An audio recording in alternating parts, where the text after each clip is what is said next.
Hello, welcome to episode 4 of PlannerPod. This is the podcast of the Planner magazine. We're the official member magazine of the Royal Town Planning Institute. I'm Simon Wicks, I'm the editor of the Planner. With me today I have my co-host, Nicola Gooch, who is a partner in the Planning and Environment team at Burkitt's LLP, and she's a regular Planner columnist.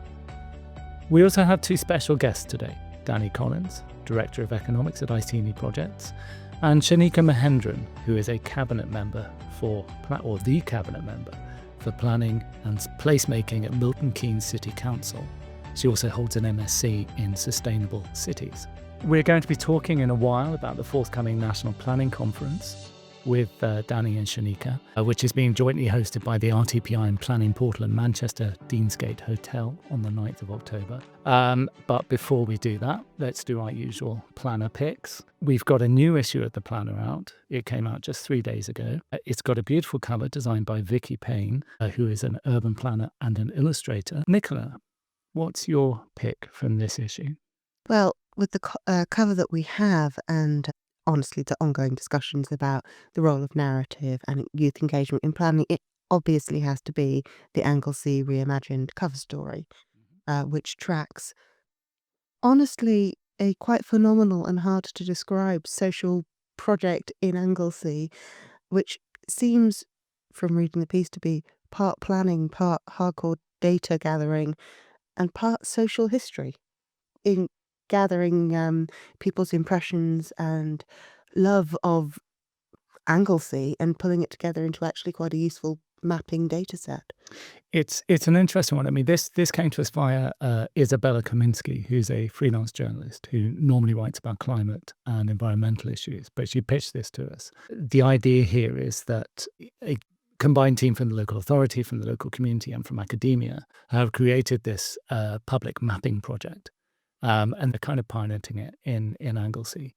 And the idea is that they create layered maps of Anglesey, which have different layers of data overlaid on each other. But the critical thing here is that they're working with young people throughout Anglesey to gather their impressions of the place through a variety of creative activities.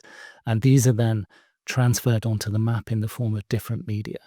So it becomes a really kind of interactive multimedia type map, which kind of plays to the modern tendency to do this sort of thing on TikTok or Instagram. So we've got lots of sort of modern media coming into play within the planning system, and we think that's really original and worth looking at. So yeah, I thought that was really great and definitely worth a cover. And of course, we invited Vicky to do the cover because we know that she's from North Wales and she has a lot of associations with Anglesey herself. And it really comes through this beautiful cover, which draws on the myth and folklore of the island of Anglesey. So I'm going to focus on the National Planning Conference. You may have noticed it's a bit of a National Planning Conference themed podcast today. We've previewed it in this issue of the magazine. We've got a variety of interviews with speakers from the conference, including Dame Judith Hackett, who is the building safety advisor to the government and who wrote the post-Grenfell review of building safety in high-risk buildings.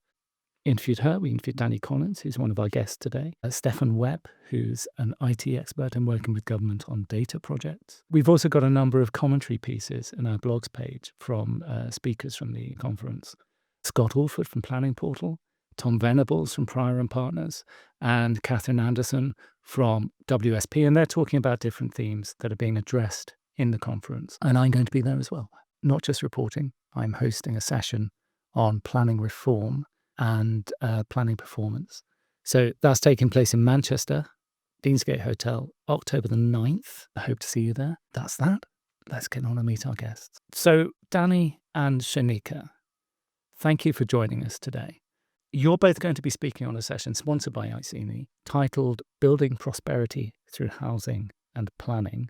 That's quite a suggestive title, and it's quite a meaty topic as well. I suspect we could go down a lot of different avenues here. But Danny, just introduce us to this topic. What's the relationship here?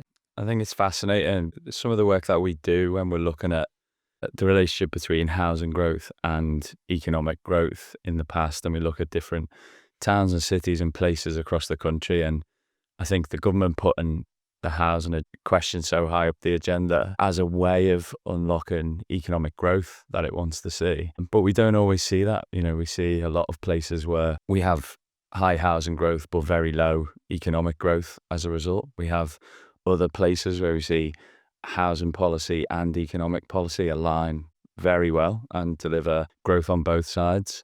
And I think there's not a one-size-fits-all approach, really. I think we've seen places like Manchester, which I think I mentioned, kind of broke the mold in terms of delivering homes in the right locations with an understanding of an economic strategy about the high-value growth that we want to achieve. And that's done fantastically well against those measures. And then you've got other areas, such as other major cities. Birmingham is a key one where we haven't had anywhere near the growth that you would expect from the second biggest city in the country in terms of population. It hasn't translated into that economic growth that it could.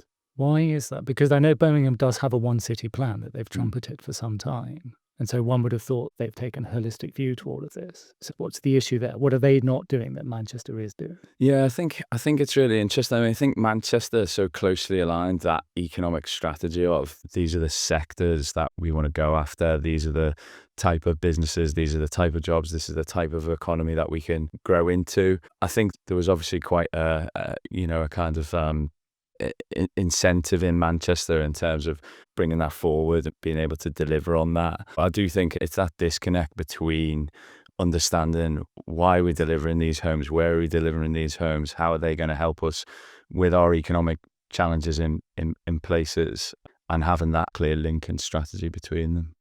And that sounds like a really complex and difficult picture to pull together. I mean, how have you managed it in Milton Keynes? How have you pulled together this aspiration for the area, and how do you think that you'll be taking that forward? I mean, this topic is very personal to me. Having been born and grown up in Milton Keynes, I've seen the really positive impact that growth can have on a place, and we'd be in a much worse place today if we didn't have the level of growth that we do. But also, as a cabinet member, I'm fortunate enough to be both cabinet member for planning, but also have economic development in my portfolio. And those two things really go hand in hand in Milton Keynes. And I think the way that we've been able to do that, and that I think other places can sort of learn from us and from other places like Manchester, is having really deliberate and well-planned growth. And a part of that is having strong and robust local plans. So at the minute I'm going through the process of doing our next local plan, and our economic strategy and our economic plans for growth are sort of front and central of that, as well as the other sort of political priorities for us around making healthy, livable places.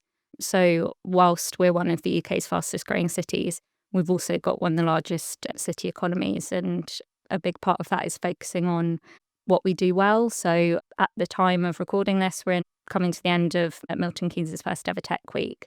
And so our plan moving forward features having a tech and innovation quarter in our city centre, which is something we want to develop because we've currently got 1 in 3 jobs in the city in tech. So we know that that's something that we want to focus on and really expand on, as we're also delivering new housing and new growth. I'm just going to be really nerdy and ask, where in the city centre is that likely to be? So we're hoping, this probably won't mean anything to you, but we refer to it as B4. So it's near the Sainsbury's, near the hub. So there's a big plot of land that's owned by our sort of housing partner, the Milton Keynes Development Partnership, that we're hoping to use as the location for that. And part of our aspiration for that space, as well as having, sort of anchor employers and good jobs, is also a focus on skills as well. So we have an ambition to have an undergraduate university campus there as well, and also maybe have some other kind of further education like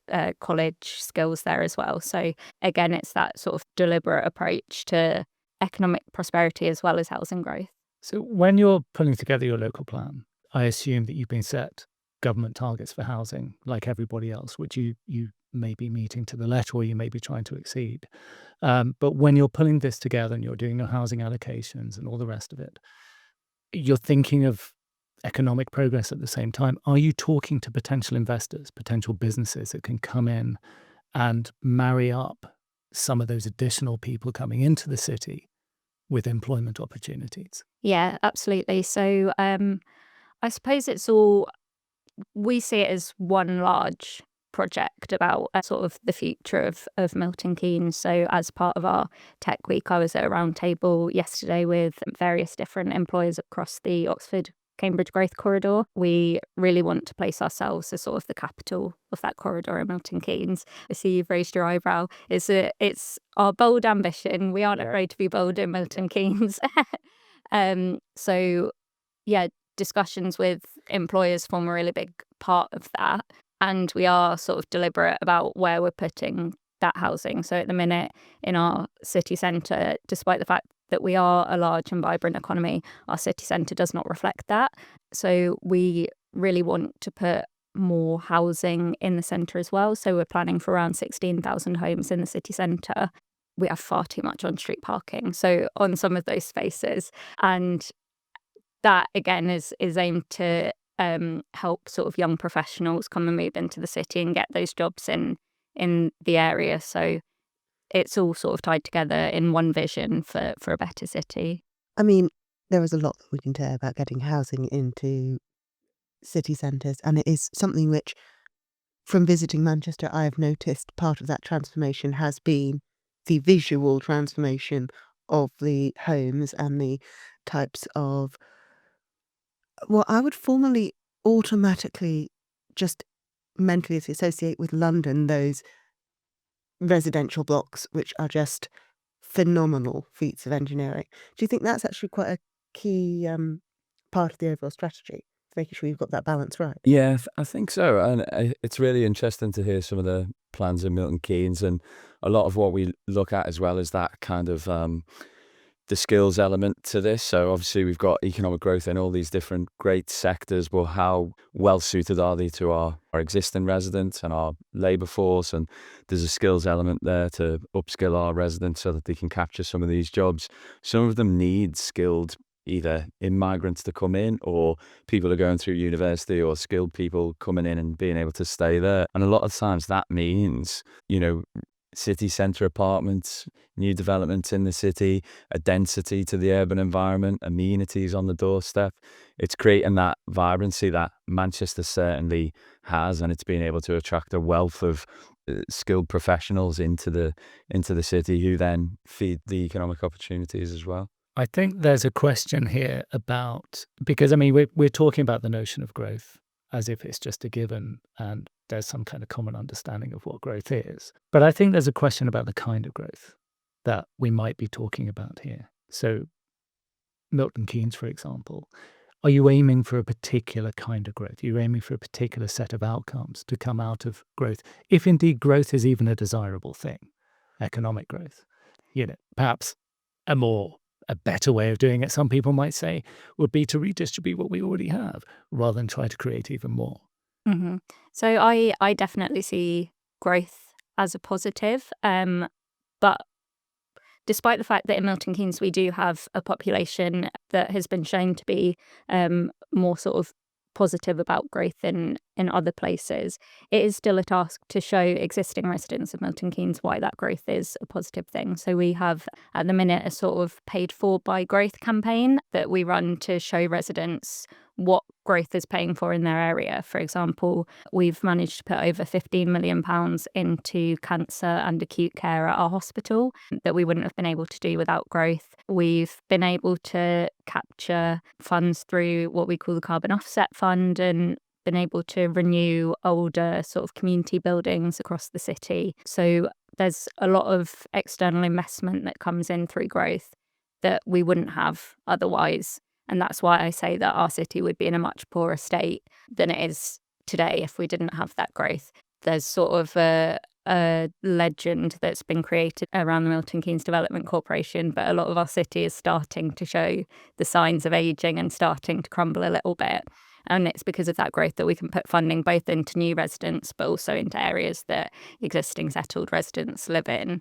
In terms of what growth actually means, or if there's an end goal, again, for me, it's all tied together in putting forward a really positive vision of what a city of the future looks like. So we want a sustainable city, and the funding for that sustainability comes through growth. We want a city where people can get around more easily. You have to have a car currently in Milton Keynes pretty much. Our bus services are pretty dire, but we're hoping to use funding from growth to create a new mass rapid transit system so people can get about. We use funding from growth to build parks and to build community amenities. Milton Keynes was built as the city of the future, and yet we're already talking about, wear and tear and repurposing of buildings. And of course, before we came on air, we were talking about the Point, which controversially is being allowed to be demolished, which is a rather beautiful building of a particular sort of period. So there's something really interesting here about what works long term, what kind of building works, what kind of planning, and what kind of mixture of amenities and buildings works long term. Now, working in Manchester, you've got a historical fabric there. Are you able to retain those buildings? Do some have to go down because they were built 200 years ago or whatever, and they're no longer fit for purpose? I mean, how does this all work? Yeah, I mean, in Manchester, interestingly, recently there was one of the old mills caught fire, and that'll soon be demolished, and a new building developed over it. And I think when we talk about that kind of sustainable economy, I think what we tend to look at is that economic diversity as well, like the range of economic opportunities, and that we're not throwing all our eggs in one basket. It's not that, you look at some of those towns and the history of Manchester, even as an industrial town, the history of Liverpool as a port town, the history of some of our coastal towns as seaside, holiday destinations, and they've struggled since. And then we had the rise of retail, which came in and saved a lot of those towns. And then that's starting to struggle as that transitions again. So being able to feed in a kind of economic diversity to our places where they can capture multiple and different types of opportunity and ride that wave, I think is really, really important, and having the urban fabric to do that and to respond to that. And I think that other point on growth as well, and the what is good growth, and is it an aim that we should strive for? I think we always think about the idea that actually productivity, and sometimes we can hit kind of productivity barriers where we get stuck, and we're still doing the same thing, but productivity isn't ticking over, and that's where you need innovation, and you need new technologies, or you need new ideas to help move things forward. So it's not growth as in more people, more workers. It's actually more productive practices, more productive ways of doing things. And then that leads on to the need for suitable space and suitable almost whether it's wealth or support, that people can go, I can have a go at this, I can start up a business, I can bring this business to the centre. That can lead to more jobs, that can lead to more of that creation, and that feeds into the skills again. And just finally, just on why is that all important? And I think it's fascinating to hear about the links between economic growth and what that allows us to do then to look after our communities as well. And I think all of this growth and economics and productivity, what the government's talking about is wealth creation. It all has, wider social value benefits, wider health, well-being benefits to our communities. So actually the end goal is better life outcomes for our communities. And that's unlocked by being productive, good quality jobs, great quality opportunities, and in an environment that fits their needs as well. Now, I am never going to discourage anyone on this podcast from sounding utopian, because Simon and I have had this debate before, but I genuinely believe that one of the roles of planning is to paint that positive vision of the future and to get people to believe in positive change. And I think both of you are communicating that excellently. So I am 100% behind you with that. I think actually part of the problems that the planning system is having at the moment is that utopian vision, that belief in positive change has somewhat started to be lost. And I think the more that we can paint those pictures, the more that we can draw those connections between SIL funding and Section 106 funding and inward investment, what it actually delivers on the ground, the better it is for everyone, and the more we can do to raise the profile of economic development and planning and housing development, how it all links together. So thank you, because I think we need more excellent communicators in this space. I do love this idea of paid for by growth, though. And, Yeah. do you have a little sort of set of stickers you carry? We do have a sticker. We can talk about this in a utopian sense. Yeah. And in that sense that this is a very desirable thing. This is what we'd love to achieve. But of course, the practicalities are that it has to be delivered through a system, and a system that I think we can probably all agree is not perfect. Particularly at the moment, I'm very conscious that there's a lot of uncertainty around the local planning process. A lot of local authorities are unsure about whether to proceed with their local plans, and because we've been given a December 2026 deadline for completion of plans under the existing system. After that point, they're going to have to adopt the new digital local plan system. And I think a lot of authorities are looking at that going, oh, do we carry on? Do we stop? Are we going to make it in time? Why don't we just do the cautious thing and back off? At the same time, you've got the arrival of national development management policies. We've got potential local government reorganisation on the horizon, which could upset the local planning process. You've got a government which has come in and said 1.5 million homes in 5 years, which is sort of fundamental recalculations of housing allocations. Shanika, how are you coping with all of this? I mean, is this affecting you? How am I coping? That's a difficult question to be asked at the minute in the current political climate. I'm not coping in general. But I think ultimately planning is about place leadership and about focusing on your place. And particularly in Milton Keynes, we're never sort of shy about being ambitious and batting for our place. You say that a lot of people are being cautious and backing away. I'm getting my plan through before it changes. We're getting our plan done, and we're just going to keep going, because I think, I am a Labour politician. Great to have a Labour government. Governments come and go, and housing ministers come and go, and you just have to keep going. Yeah. In local authorities, we've got we have a long history of not necessarily being respected or treated as an equal partner by national government. So we continue to work hard and bat for our place. Do you think that is likely to change once devolution begins to take hold and begins to sort of, how is devolution going to affect Milton Keynes? Because you're already quite a substantial city council with a substantial budget anyway. Yeah, so we're not having any sort of reorganisation or anything. We are a single tier unitary and will stay that way. We're hoping to enter into a devolution deal with Bedford, Luton and Central Beds councils on a BLMK footprint. And for us, that's, again, a really positive story to tell about growth and economic growth, having Universal coming to the area, having an expanded Luton airport. So Milton Keynes will remain ambitious, but we're hoping to sort of spread that ambition across the footprint. I am following that special development order progress for Universal with such geeky, fascinating interest. I love a theme park. So when it opens, I will be going with the children. It will be a very important family day out for us. But also the fact that it is going through by way of a special development order rather than an NSIP, which is what the Failed Thames theme park route was. I just find the process of that and the reasons behind it, which I don't know, but I'm guessing at, just to be really fascinating. I'm an idiot. What's the difference between an NSIP and a special development order? A special development order is basically a piece of legislation by which the government grants planning permission for something. Whereas an NSIP, a nationally significant infrastructure project, it's a planning application route which goes through examination. It has a whole load of process about it. So an SDO, a special development order, bypasses all of that. Yeah. Essentially, it's almost an authoritarian gesture.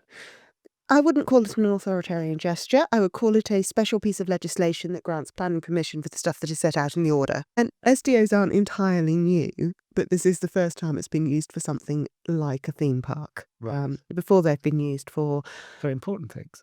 Asylum accommodation on former airports or former military accommodation. Historically, there have been some significant non-governmental developments done for it, but this is the first time it's been done for anything as exciting as a theme park. So to bring us back to our theme, because I feel as though we've gone down a bit of an avenue here. Of course you do, it's Universal. Bring us back to our theme. And BLMK, as you clearly it's going to be known as that from now on, if it comes off. Are you already thinking in terms of how that's going to sit within a wider framework of growth, housing, infrastructure, and so forth. Yeah, so I think within the BLMK footprint, Milton Keynes is sort of, we all have our different strengths, and I think Milton Keynes will continue to carry a lot of the weight of growth housing-wise in the area. I think the wider piece is the economic growth across that region and the possibility for that, for new skills and new jobs coming forward. But when it comes to the local planning process, obviously something like universal and Luton expansion, these are really significant set pieces, which will impact your local plan, even though they're not actually in your local plan area. Mhm. And under the current framework, we know strategic planning is coming back. We're going to get strategic development strategies. But in the meantime, that upper tier strategic framework's not in place. So just because I've never had the opportunity to ask anyone this question before, how do you, as a portfolio holder, tackle those challenges?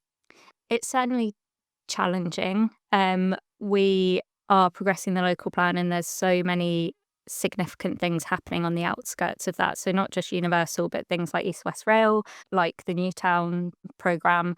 There are various things happening on the outskirts, but the way that we've kind of moved forward is just sort of compartmentalising it. So we've got our plan, and we're going to progress with our plan. And it would be impossible to make a plan thinking about universal that doesn't have planning permission yet, or thinking about at what stage different parts of East West Rail will come online, given all of the uncertainty about that previously, or at what stage the government will make their Newtowns announcement and what will be in that. So we focus on what we can control, the local plan, obviously getting advice on things that might end up being sort of showstoppers, but for the moment we're just progressing, and extra things are extra things.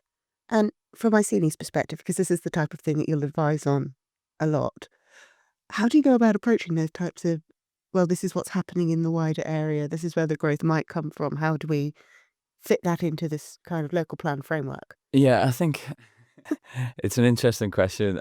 As an economist, I'm kind of slightly removed from that, where we let our ideas run away with us. So it's more to do with, we sometimes say for work on HS2, for example, where we looked at growth strategies and we looked at what is the economic potential of this place.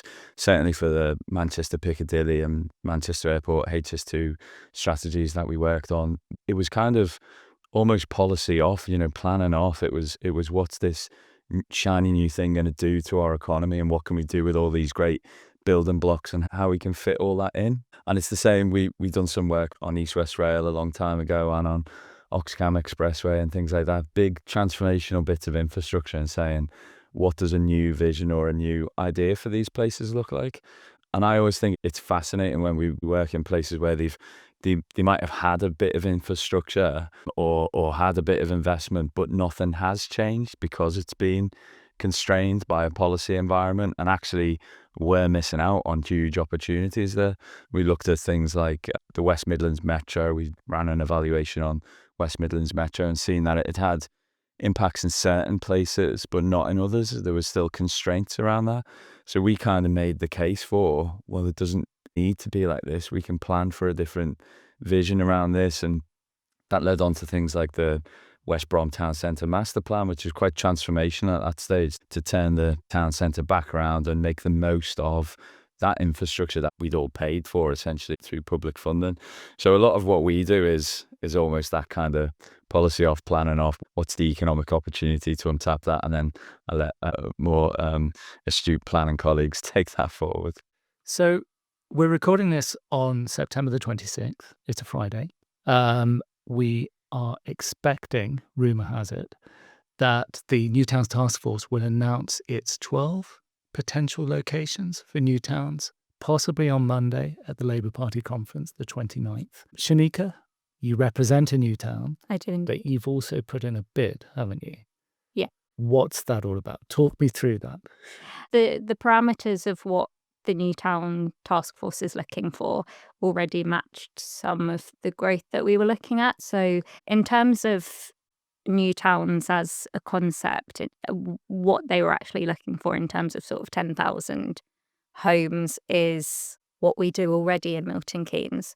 So when the new government came in, we were thinking about our ambitions, and it sort of transpired that probably the new towns would be the best route to go. So as a city council, we have put in for a new town. There are other bids externally for Milton Keynes new towns as well. So hopefully one or more of those will come off. I mean, the interesting thing here is, I mean, we think of a new town as something completely new, something that just sort of pops up out of nowhere in the middle of a green field, in the middle of nowhere. But of course, one of the other lines on new towns has been urban extensions. In terms of Milton Keynes, you've already talked about infill in the city centre. I mean, could that qualify as part of a new town bid? Yes. So one of the new town bids we put in is for city centre, to have that as a new town. And then also the MK East expansion that we've already got going on, that would be sort of a strategic urban extension as a new town. As I say, the concept of the new town, as the government has put it forward, is not going to deliver a new Milton Keynes or a new Swindon or a new Telford. It will look a bit different. And so we think that we're well placed to deliver that, and it could be of huge benefit to existing and new residents in the city.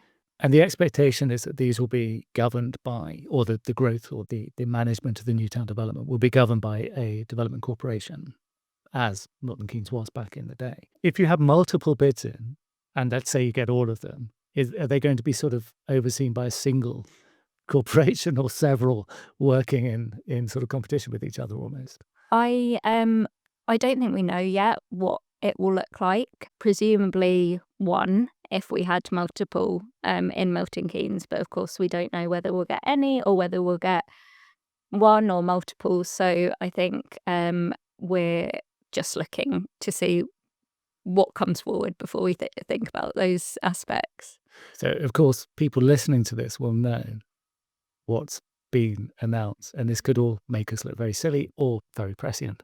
Danny, from your point of view, have you been doing any work around new towns at all? And what are your thoughts on new towns as a vehicle for growth and development? Yeah, I think Iceni, the wider Iceni colleagues have. I think my exposure to it really is on the understanding in terms of the example in Liverpool, where they're looking at the new town for North Liverpool, which is that kind of infill, and that's increasing investment in a place that has undergone, generations of underinvestment and decline. And I think, knowing that area very well indeed, and the idea that we could see something unlock there in a community that's, lots of deprivation, lots of kind of challenges to accessing those economic opportunities. To see that level of investment there, I think is fantastic, and it'd be fascinating to see that come forward. Obviously, when the government first came in and announced funding for Central Docks in Liverpool and the Peel scheme there on the waterfront, bringing forward Bramley Moor and the new stadium and the development that's going to bring with it, I think taking that further up to a part of the city and delivering growth and investment is crucial, really. It's almost, I mean, in a Liverpool context, and to some extent Milton Keynes, it's almost a renewed town, isn't it? I mean, this is almost a vehicle for a generation rather than generation. Yeah, I mean, that area of North Liverpool around Everton and places like that, these were once bustling communities that were then, pretty much decimated. We need to invest in those communities. And actually, it's probably the right location to be doing it, increasing labour force, increasing density around the city, into the city, supporting our cities to be the economic engines that they should be and perform in that way. So that feels like it's a point where we've got a link between housing policy and economic opportunity as well. So that feels like it's a good balance. It's almost as though we're making a return to some of the planning verities. Those sort of universal verities of planning and placemaking, where actually what you want is density. You don't necessarily want huge new developments miles from anywhere, but more into places that can sustain it. I think we've covered this topic to enough of a degree to whet people's appetite. So, National Planning Conference, October the 9th, Manchester Deansgate Hotel. You'll be able to hear Danny and Shanika in the flesh, speaking about building prosperity through housing and planning. So let's move on. Stay with us. Nicola, your latest column in this issue of The Planner quotes Samuel Taylor Coleridge, water, water everywhere, nor any drop to drink. What's that all about, Nicola? What's going on here? It's a chance to revisit how much I dislike this particular Coleridge poem. Okay, yeah, and that aside. that aside, aside from the GCSE level trauma caused by the poetry anthology that I had to study, water is becoming a bit of an issue in planning various places around the country for various reasons, many of them interrelated, and they have been causing a bit of a problem for a number of projects that I'm involved with in a variety of ways. So I've got some of my practice is hit by both water neutrality and nutrients neutrality, both nitrates and phosphates. Then we've got other areas where water scarcity is becoming a real issue, but which aren't officially water neutral yet. So places around Cambridge, etc., where water scarcity is a real problem.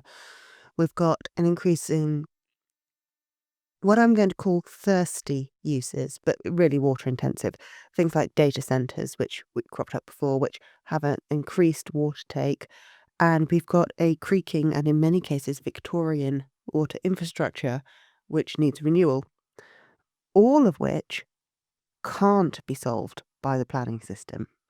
And yet all of which the planning system is being asked to mediate and find solutions to and intervene in, either through gramping conditions saying that development shouldn't come forward until you've got confirmation that there is sufficient wastewater capacity to serve the scheme, or through Natural England imposing neutrality requirements for phosphates or nitrates or water, or because, frankly, you're not entirely sure that there will be enough water in your local reservoirs to service the new houses or developments that are coming out. And it's just one of those situations which has been ever so slowly driving me slightly crazy, because it just seems to be quite circular, and I don't fully comprehend, considering it's a massive and systemic issue, quite why the planning system has been stuck with resolving it. Because particularly when you look at the Cunliffe report, which has a very wide-ranging set of proposed outcomes, most of them aren't to do with planning. And we've had a particularly dry summer as well. I was walking the dogs this morning and went past a local lake, and it was just much, much lower than usual. Well, there are a lot of things that need to happen from a lot of different directions. So there's a DEFRA consultation out at the moment on changes to building regulations, which is about making new developments more water efficient, which I think everyone can agree would just generally be a good idea, considering climate change and everything that's going on at the moment. We need better water infrastructure, so we need new reservoirs, we need a whole program of fixing of pipes and upgrades to sewage plants and all of this type of stuff, some of which has been legislated for. So there was a chunk of LURA which was about forced upgrades to wastewater treatment plants, some of which is already in train through investment programs, some of which really should have grasped the nettle a while ago, because some of these new projects that we've been, like planned reservoirs, etc., have been in the pipeline for a very long time and just not come forward yet. But it's everything, everywhere, all at once when it comes to water. I mean, I'm not sure what you guys think. I mean, it's not an issue that we're directly facing at the minute, as far as I'm aware. So I instead can make a wider political point about the fact that water companies have in fact been given money in the past to make these upgrades to the crumbling Victorian systems, but didn't put that money into that. They have continued to take vast amounts of public money and instead give it to their shareholders. And, you know, in my utopia, in my ideal world, we'd obviously nationalise water, but there's billions and billions of pounds of debt in that system now because of the way that it's been mismanaged. So I am glad to finally see the government sort of standing up to water bosses and not allowing them to take their sort of massive bonuses at the end of the year for doing a terrible job. But That's the entirety of my contribution on it. It's something which we obviously all need to address. I think water efficiency will come part of it. Political will be part of it. The fact that we have a changing climate and how we adapt to that is going to be a key part of it. Me making sure that my children turn off the tap when they're brushing their teeth will be part of it. But I'm not necessarily sure that we can expect this to be a problem which planning and planning alone can solve. And with the best will in the world, I think asking it to is just going to result in a lot of people pulling their hair out and not really getting very far. So the plea from my column is, please can people with a holistic view of all of the contributing factors that have got us to where they are look at how we can holistically pull levers to solve it and not leave it to individual local planning authorities to try and pick up the pieces, because I'm not sure that that's going to work. I think we pretty much summed it up there. Thank you very much. We've covered a lot of ground today. It's been really good. It's been really great to have you all as guests. So thank you very much, Danny, Shanika. We look forward to hearing you talk again at the National Planning Conference. Thank you again for being my co-host, Nicola. I'm Simon Wicks. This has been PlannerPod episode 4. Thank you very much for listening. We'll see you next time.